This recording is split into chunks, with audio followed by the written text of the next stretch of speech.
Welcome to Tassie Football Fix for another week. I'm Damien Gill from Football Fed Tas, and as always, I'm joined by Alex Luttrell from the Mercury to talk through a big round of football in Tasmania. Well, Alex, Devonport came back from the death to grind out a draw with Glenorchy Knights. Yeah, that was a fantastic result at KG5 over the weekend, mate.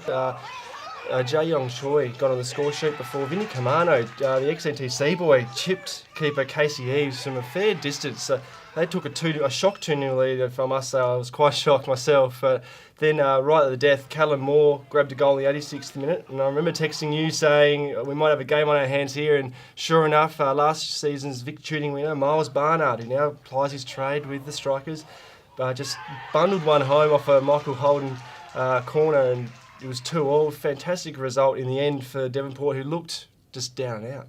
Not the best looking goal to finish it off, but the Devonport Strikers won't mind, that's for sure. A valuable point for them on the road, especially without Corey Vickers and Joel Stone. Yeah, definitely, mate. I believe you were up north watching the Rangers versus Zebras game. 4-0 victors with the Zebras. What's going on there at the Rangeland? 2 straight losses. Disappointing outing for the Rangers, I got to say. Some real headaches for Tim Lunn and his men. It was a bad day at the office, but the real story, Alex, was the Adam McEwen show. McEwen returned to form in a big way. He'd scored 3 before this game, and he doubled his tally with a first-half hat-trick. His first came in the 9th minute. He punished a bit of poor defending. A ball came over the top from the right from Ethan Engels, and Pat Lano-Atkinson couldn't deal with it, went over his head, and McEwen finished. 3 minutes later, he made it 2-0. And yet again, it was a long ball this time from Matthew Ferguson coming in from the keeper. Bounced over the defence, and he finished it nicely. But his third was by far the best. It was a real stunner from the top of the box. He sent it into the top right corner.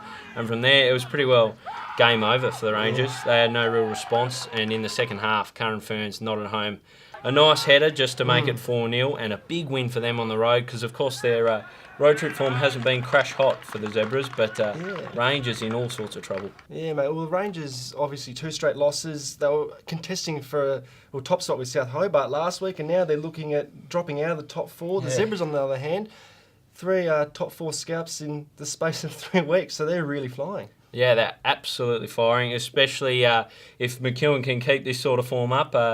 It's going to spell danger for other sides, you've got to say. Yeah, and you were up there for the Olympia Launceston City game as well, mate. 3-0 victors were Olympia, but probably not convincing as they would have liked. Wasn't the most convincing outing from Glenn McNeil's Olympia side, I've got to say, but they got the job done, and that's the main thing. They took the 3 points, and now they're into outright second. The first goal took a while. It came in the 40th minute. It was an own goal from Luke Keddy. He just spilt in a Nick Meredith ball across the box.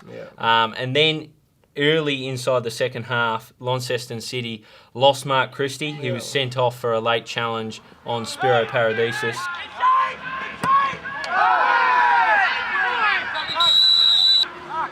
Come on, call on there, physio! And from there, the Warriors just coasted to a win. It took a while to get their next one. It was the 84th when Sekiris tapped home, and then Meredith in the 86th. It was 3-0, but I've got to say, Nick Abugelis was really good in between the sticks. Kept the Warriors out for quite some time, but he just couldn't stop them in the end. Nah, mate. Well, it's a bit difficult when you go down to 10 men, and Launceston are struggling to get the points, obviously.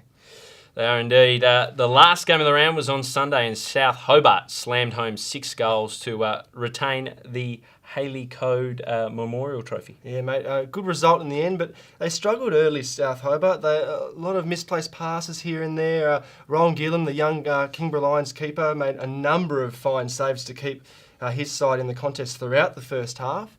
But in the 20th minute, Caleb Ludlow hammered home a half volley from just inside the 18-yard box. Deal with it. Comes to Ludlow, who hammers home into the top left corner. As good a goal as you'll see in the Victory League, mate. They went 1-0 ahead, and from there it was pretty much cruise control for South Hobart. Andy Brennan netted a backwards header from a Hugh Ludford chip-through ball in the 36th minute, so they took a 2-0 lead into the break. Second half, in the 61st, it was a 14-minute period where they scored 4 goals, did South Hobart. It started with Brennan getting his second, a brilliant free kick, but the Kingborough wall was a bit at fault. It sort of just went through them and confused young Gillam in goals. straight down the guts of the goal. And after that, it was Benny Hamlet. He netted twice in the 65th and 71st minute. Morton skids a pass along. It's offside for Man, but not for Hamlet. And Hamlet puts it into the net. Goal time, Ben Hamlet. A great goal from him. Man, 5 clear again, they go. Now we're into round 12 of the Victory League, beyond the halfway point. The first game of this round, Kingborough Lions versus Northern Rangers, down at the Lions Den from 2 p.m. A battle of two teams that are desperate for 3 points. Mate, it's going to be a big game. We know how good Kingborough are down at the Den. Obviously losing to the Glenorchy Knights a couple of weeks ago, though. But I reckon they'll get the upset. I'm going 3-2 victors for Kingborough. I think that the Rangers' form is really slipping. They're going to struggle without Edwards. They're going to struggle without Nick Lanau-Atkinson. 3-2 victors, Danny Cohen to shine. Well, fool me once, shame on you. Fool me twice. Anyway, I'm going with Rangers.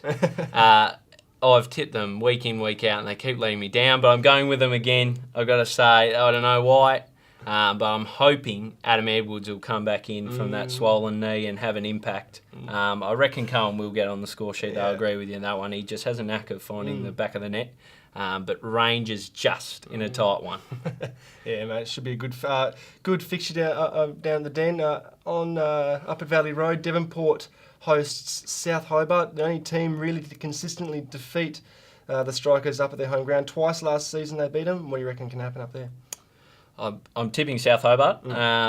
Devonport will make it a tough scrap, but just South, too much quality. I said it last week, I don't know how they fit the amount of quality they have inside a starting 11 now.